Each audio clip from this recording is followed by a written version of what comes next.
Here we go.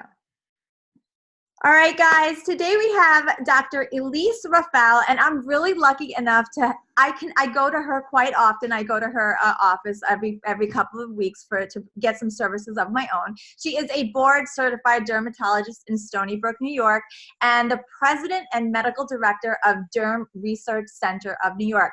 She actually has over 100 publications under her belt. I did a little research on you before this went live here. She performs clinical research studies with cosmetic and pharma companies, and we are going to talk a little bit about her business and get under the belt and see a little bit more about her passions and how she got started in the field. So, Elyse, if you can please tell me, what made you want to get into the dermatology field, and how did that turn into building out your own practice? Well, I've always loved the skin, been fascinated by the skin. It's the best organ of the body because it's the largest one. And when I went to medical school, I really thought a lot about dermatology. I started getting involved in research. I was actually at Mass General Hospital at the time, a wonderful hospital. And I trained under someone named Dr. Gonzalez, wonderful, wonderful man. And I decided at that point to start doing some research in psoriasis. And I found that fascinating. That's how I got involved in research, and I continue that. And I always wanted to treat young people, old people, people of all ages. And I like the surgery. I like the cosmetics. I like the ability to diagnose different things. So it was a perfect fit for me. Mm-hmm. What would you say is the key to a successful practice in skincare and dermatology? Well, I think there are a lot of keys. One of the major keys is to really relate to your patients, get to know your patients, and individualize your treatment. Not every patient's the same, and you have to be able to keep up with the times, know when there's new devices out, new treatments, and really keep abreast of the literature. Mm-hmm. We were just talking a little bit offline before we started this interview. The thing that sets your practice apart is the fact that you have a lot of different lasers and machines and just almost procedures that are available in our area in the East Coast that a lot of the other competition simply does not have. So why is that important to you? It really is almost like it's a pillar for you that you have all these available for your patients, and the people, like the Aerolase, for example. I believe you're one of 6 people or something along those lines. Isn't that the statistic? There's one of 6 people in the East Coast that have the Aerolase, and you're actually one of them. Yeah, it's very important to have a whole array of devices and medications and treatment options available to your patients, because you really want to have everything available. So if a patient comes in and needs a certain treatment, you'll be able to offer it to them. And not only you have to have it available, but you have to train yourself, you have to train your staff. I do some of the procedures, my nurses do some of the procedures, sometimes we do them together. So it's really important to have proper training and to keep abreast of all of it, because there's always new treatments out there. There's new attachments for different devices, new ways of doing things. So, I'm going to American Academy of Dermatology meeting this month for a week.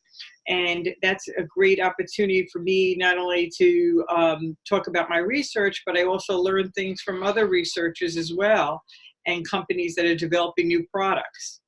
Now, Permission to Hustle, the base of the group is really, it's people who are just really starting to build their foundation. And, you're very set, you're established. And so a lot of questions that we get is, how do I know when it's time to expand? How do I know when I'm ready to build out my practice, to get that bigger office, to bring on a team?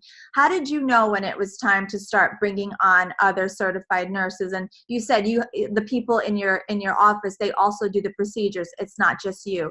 So just looking back just a bit, how did you know when it was to take that moment to go from me being the only person providing services to bringing on people, into my group that would also take some of the load off?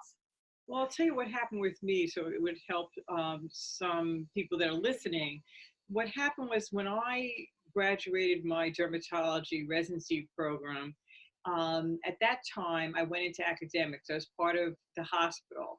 and I start up my home dermatopharmacology unit. What that is, it's a research unit that I work with pharmaceutical companies, cosmetic companies, and industry, developing products and doing consulting with various companies. And I was ready at that point to take that on because I did that as a resident at my residency program at University of Michigan, and they taught me how to do that. They were wonderful. So I was able to do that by myself and be the head of my department then. But I wasn't ready to take on having my own practice in terms of running it, in terms of the financials and so forth, and hiring and firing. So as part of the university, so they did all that part for me. And then almost 8 years later, I said, you know what? I'm ready to be my own boss completely and open up my own practice. And that's when I opened up about 1.7 miles from the hospital. And I was in charge of everything, hiring, firing, ordering supplies, everything in my own office. So that was a big change, but I was ready for it at that point. You know, I knew what to do, and I wanted that challenge. So half of it is you want that challenge. You have the patient population, and you just go for it. And it was really proved to be very successful. And then what happened years later, I decided I wanted to add more cosmetics to my practice. So I was ready at that point because my patients were asking for it. So I had to hire nurses that, you know, specialized in that, train them, and so forth. So you have to really go with what you're ready for at the time, what your patients are asking for, or what your clients are asking for, and do a lot of research. I did a lot of research. Like when I bought cosmetic machines like lasers, I researched them for years before I even purchased one. And you want to make sure the machines work, they're safe, they're effective. That's very important. I did a lot of research. You have to speak to a lot of people in your field too that you trust. Right, right. This is just the last question, and thank you for giving me the time today to speak with you. What's one tip that you would give to a female entrepreneur, a woman that's sort of just jumping into your field? What's one tip that you would give them as they begin their journey to sort of hopefully get to your point one day? I always tell people, do what your passion is. Don't do what people tell you to do or because it's lucrative or for whatever reason. You do it because you love it. Because at the end of the day, you have to be happy 24 hours a day, 7 days a week. That's your goal. And I love what I do.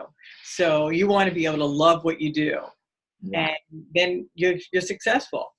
Thank you. That is sound. That is sage advice. So thank you so much. Thank you. I will actually put all your information below, but it's rafaldermatology.com if you'd like more information on the practice. If you are a New York City, New York, tri-state area resident, you can definitely go check them out. I've been using their services for several months now, actually, and I can't get enough, to be honest with you. So I just cannot thank you enough for giving me some time today. I know you are very busy, and I will see you soon. Thank you. You're the best. Thank you.